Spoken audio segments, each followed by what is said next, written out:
여러분 안녕하십니까? 오늘 오전 5시 45분쯤 울진군 동남 동쪽 38km 해역에서 규모 3.8의 지진이 발생했습니다. 기상청은 이번 지진으로 일부 진동을 느꼈다는 신고가 8건 접수됐지만 별다른 피해는 없는 것으로 파악됐다고 밝혔습니다.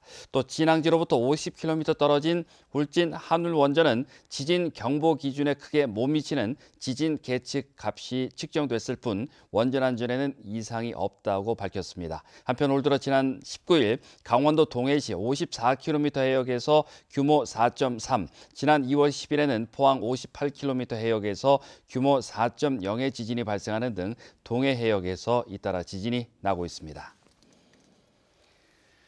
포항시의회 의원들의 5분 발언을 통해 포항 문화방송 보도로 확인된 행정의 문제점을 개선하라고 촉구했습니다. 더불어민주당 비례대표인 공숙희 의원은 1941년 건립된 포항시립화장장의 노후화를 지적하며 현재 증가하고 있는 화장 문화를 고려하면 종합장사공원 건립이 시급하다고 주장했습니다. 자유한국당 이석윤 의원은 형산강 상류의 쓰레기 방치와 소각, 축산 분뇨, 방류 등 환경 오염이 심각하다며 보여주기식 해오름 동맹에 그치지 말고 경주시와 실질적인 형산강 프로젝트를 추진하라고 요구했습니다. 경주시는 기업과 투자 유치를 확대하기 위해 오는 6월까지 지원금 상한선 폐지 등을 담은 조례 개정을 추진합니다. 주요 개정 내용은 대규모 투자기업 특별지원금의 상한선을 폐지하고 대규모 투자 기준을 1,000억 원 또는 500명 이상 고용해서 1,000억 원 또는 200명 이상으로 완화합니다. 또 국내 투자기업에 대해 산업용이나 관광 부지를 매입해 임대할 수 있도록 변경하고 연구개발 인력 채용 보조금의 경우 한 명당 200만 원까지 기업당 6억 원 한도까지 상향 지원합니다.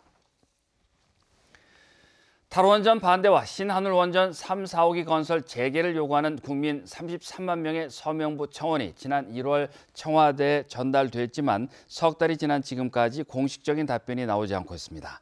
서명운동본부 공동추진위원장인 최연혜 의원은 청와대가 지난달 15일 정무수석실을 통해 정부 입장은 3월 임시국회에서 답변할 수 있고 향후 에너지전환 정책은 산업통상자원부로 문의하라는 내용의 짤막한 이메일만 보내왔을 뿐이라고 밝혔습니다. 이에 대해 서명운동본부와 울진 범국민대책위원회는 이후에도 서명한 국민이 꾸준히 늘어나 44만 명을 넘어섰다며 청와대의 무성의한 태도를 비난하고 대규모 집회 등 강력한 투쟁을 이어나가겠다고 밝혔습니다. 에어포항 인수기업이 3, 4월에 재취항하겠다고 했지만 지켜지지 않고 있습니다.